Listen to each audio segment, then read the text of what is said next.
Mister Syed Almas কবির, former president basis এবং managing director matron Bangladesh limited. আসসালামু আলাইকুম। আমি আসলে খুব তাড়াতাড়ি কয়েকটা কথা বলার একটু চেষ্টা করি। এক নম্বর কথা হচ্ছে যে আমরা গত 40 বছর ধরে বা 40 বছরের বেশি ধরে তো গার্মেন্টস নিয়ে কাজ করছি। সো সেইখানে আমাদের যে এই যে সাকসেস গার্মেন্টসের, এটার সাকসেসের প্রধান কারণটা হচ্ছে চিপ লেবার। আমরা এই চিপ লেবারটা সবসময় সব জায়গায় বিক্রি করে এসেছি। এটা শুধু গার্মেন্টস না, পরবর্তীতে আমরা অন্যান্য যে জায়গাগুলো করেছি, যে আমার যে আইটি, আমি যেখানে কাজ করি, সেখানেও কিন্তু আমরা যখন ফ্রিল্যান্সিং করি ওই চিপ লেবার, যে অন্যান্য জায়গায় যে যত টাকা দিতে হয় পার আওয়ার, আমরা কিন্তু কম টাকায় কাজ করে দিতে পারি। এই জন্য কিন্তু আমাদের এখানে অনেক অনেক বেশি 6 লাখ 6.5 লাখ ফ্রিল্যান্সার তৈরি হচ্ছে। সো এই চিপ লেবারের এইখান থেকে বের হয়ে আসতে হবে, এবং সে কারণে আমাদেরকে আসলে চিপ লেবারটাকে ফোকাস না করে কোয়ালিটি বা স্ট্যান্ডার্ড প্রোডাক্ট আমরা ডেলিভার করতে পারি সেটার দিকে খেয়াল রাখতে হবে। এবং সে কারণে একটাই উপায়, সেটা হচ্ছে আমাদেরকে স্কিলটা বাড়াতে হবে, হাই স্কিল, আমাদের মানে হাই আপস্কিলিং করতে হবে। আর মুশকিল হচ্ছে যে আপস্কিলিং আপনি কত করবেন। ফাইম কিছু বলেছে যে আপস্কিলিং করা সম্ভব না, ওয়েল সেগুলো অন্য কথা, বাট করতে হবে আমাদেরকে। আমরা সেটা ড্রাস্টিক্যালি কিভাবে করব বা খুব তাড়াতাড়ি কিভাবে করব সেটা একটা ডিবেট করা যেতে পারে। সেটা কি আমরা বাইরে থেকে লোক নিয়ে আসবো কিনা, ট্রেনিং অফ ট্রেনার্স করবো কিনা, সেগুলো অন্য কথা। কিন্তু সবচেয়ে যেটা প্রবলেম হচ্ছে যে আপনি কত মানুষকে আপস্কিল করবেন। এইখানে যখন আমরা আর্টিফিশিয়াল ইন্টেলিজেন্স, রোবোটিক্স নিয়ে কথা বলছি বা চলে আসছে এগুলো, এবং যখন অলরেডি কিন্তু কর্মী ছাঁটাই হচ্ছে, ইভেন গার্মেন্টস কোম্পানিগুলোতেও কর্মী ছাঁটাই হচ্ছে, তো সেখানে আপনাকে রিস্কিলিংয়ের কথা চিন্তা করতে হবে। এবং এইখানে একটা ন্যাশনাল স্ট্র্যাটেজি থাকতে হবে যে আপনি রিস্কিলিং করে কি করবেন, বা কিভাবে কোথায় কোথায় কোন কোন সেক্টরে রিস্কিলিং করবেন এবং তাদেরকে রিস্কিলিং করে কোথায় নিয়ে যাবেন। এখন গার্মেন্টস কর্মীদেরকে কি আপনি রিস্কিলিং করে কেয়ার গিভার বানাবেন, নার্স বানাবেন, না কি করবেন? মানে এই ধরনের একটা ন্যাশনাল পলিসি থাকতে হবে আগামী 5 থেকে 10 বছরের জন্য। সো এটা কিন্তু খুব ইম্পর্টেন্ট বলে আমি মনে করি।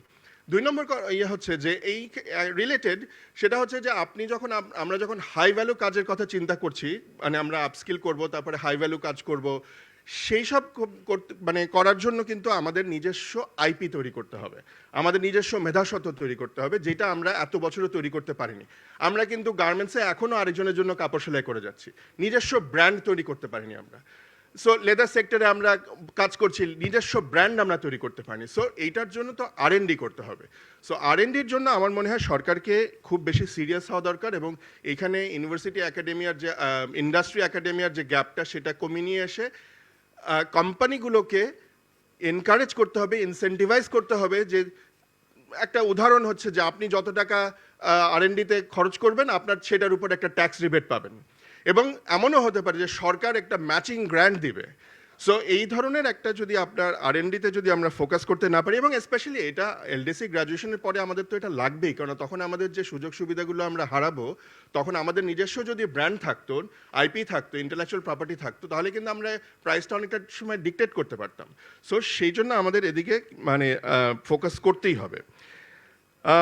ডাইভার্সিফিকেশনের কথা হয়েছে, ডাইভার্সিফিকেশন নিয়ে বহু কথা হয়েছে, leather, pharmaceuticals, plastic, light engineering, এগুলো আমি মনে করি, আমি অবশ্যই বায়াস, বাট আমি মনে করি IT is a very ideal sector for Bangladesh, because আইটিতে কাজ করার জন্য আমার বড় বড় জায়গার দরকার হয় না, আমার এখানে অনেক বেশি বাইরের র মেটেরিয়াল ইম্পোর্ট করতে হয় না, এখানে কিন্তু আমার মেধা দিয়ে আমি কাজ করতে পারি। সো আইটিতে যদি আমরা ফোকাস করতে পারি, এবং এখানে কিন্তু খুব ইজিলি ফিমেল পার্টিসিপেশনটা বাড়ানো যায়। সো এই কারণে, এই ভিন্ন কারণে আইটিতে আমাদের মনে হয় একটু ফোকাস করা দরকার, এবং এর জন্য আমাদের যে হার্ড ইনফ্রাস্ট্রাকচার, যেমন ইন্টারনেট অ্যাভেলেবিলিটি ইত্যাদি, এগুলোতে কাজ করতে হবে। সফট ইনফ্রাস্ট্রাকচার, যেটা পলিসি, বিভিন্ন ধরনের যে পলিসি আছে, সেগুলোতে কাজ করতে হবে। ওটাতে আমি আরেকটু পরে আসছি।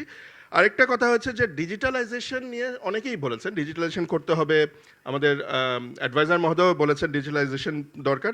মুশকিলটা হচ্ছে চেঞ্জ ম্যানেজমেন্ট। আপনারা জানেন যে গত 15-20 বছর ধরে কিন্তু আমরা এনবিআরকে ফুল ডিজিটালাইজ করার ব্যাপারে অনেক কথা বলে আসছি, অনেক কিছু করে আসছি। হয়েছে কি? হয়নি। তার কারণ হচ্ছে ওদের নিজেদের মধ্যে থেকে মানে তারা করতে চায় না, বিভিন্ন কারণে, করাপশন হোক, যে কোনো কারণে হোক।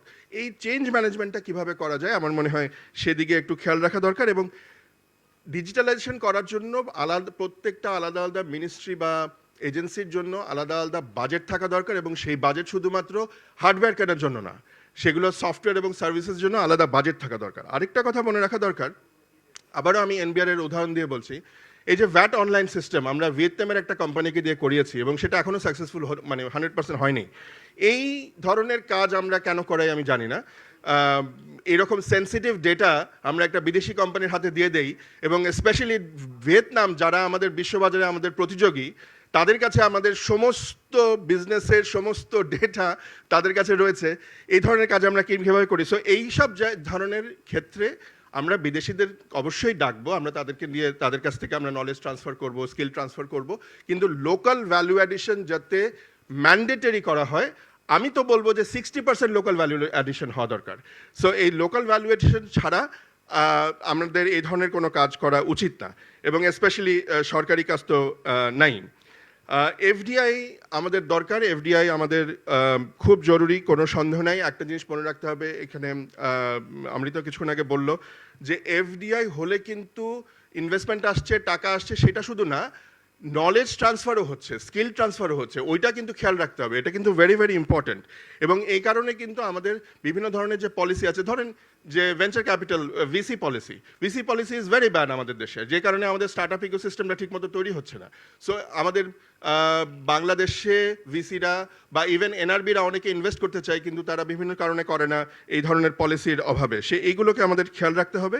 এবং শোভন ভাই বলেছেন নাসিব থেকে যে SME is the backbone of the economy.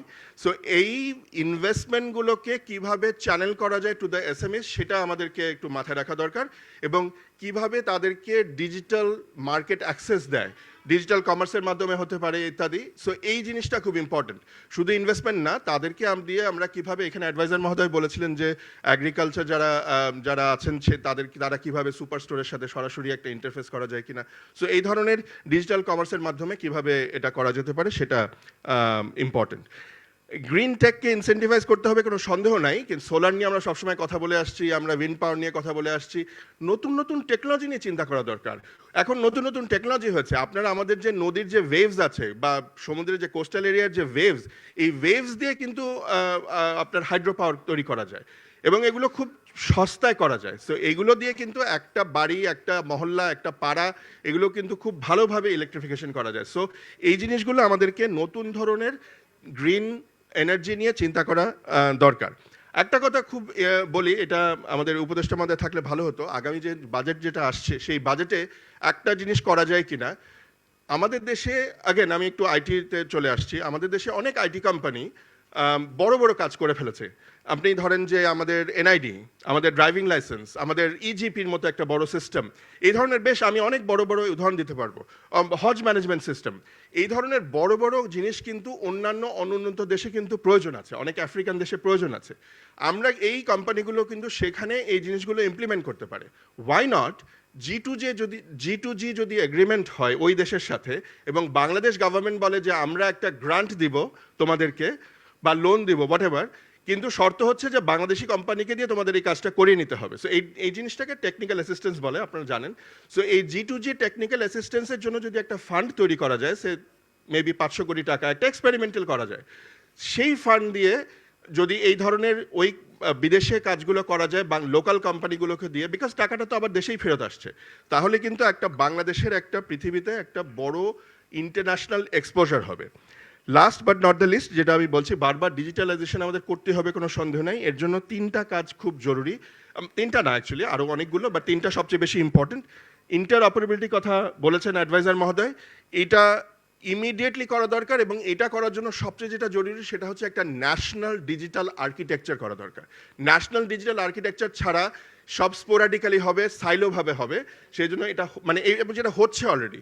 So এইটা করা যাবে না। এই যে আমি কিছুক্ষণ আগে বললাম যে প্রত্যেকটা মিনিস্ট্রির জন্য আলাদা আলাদা বাজেট থাকা দরকার ডিজিটালাইজেশনের জন্য, সেটা থাকতে হবে। মানে in addition to this national digital architecture policy, যেইটার উপর বেস করে সবাই মডিউলের কাজ করে একসাথে একটা সময় ইন্টিগ্রেশন হবে, এটা একটা দরকার। ডেটা প্রাইভেসি এবং ডেটা প্রোটেকশন ভীষণ ইম্পর্টেন্ট। অনেকে এই জিনিসটা বুঝতে পারেন না, কিন্তু এইটা ছাড়া আপনার ডিজিটাল বিজনেস, ডিজিটাল ইকোনমি কোনোদিন গ্রো করবে না। এটার একটা করা হয়েছে অর্ডিন্যান্স, কিন্তু এখানে অনেক রিভিশনের প্রয়োজন আছে। তার কারণ এখানে স্টেক হোল্ডার কনসালটেশন সেভাবে করা হয়নি, খুব তাড়াহুড়া করে ইন্টারিম গভর্নমেন্ট এটা করেছিলেন। আরেকটা জিনিস তাড়াহুড়া করে ওনারা করেছেন, সেটা হচ্ছে টেলিকম পলিসি। আগেন কোনো রকম স্টেক হোল্ডার ইন্টারাকশন ইনপুট এগুলো নেওয়া হয়নি, ডিসকাশন নেওয়া হয়নি। সো এইটা খুব জরুরি দরকার, বিকজ এইগুলো ছাড়া আপনি ট্রান্সমিশন কস্ট কমাতে পারবেন না। ট্রান্সমিশন কস্ট না কমাতে পারলে ঢাকা শহরে ইন্টারনেটের যেই দাম, নীলফামারীতে তার 8 গুণ 10 গুণ থেকেই যাবে, এবং এই ডেমোক্রেটাইজেশন অফ ইন্টারনেট কখনোই হবে না, এবং তার ফলে ডিজিটাল ইকোনমি কখনো গ্রো করবে না। Thank you so much. Thank you, Mr. Almas Kabir.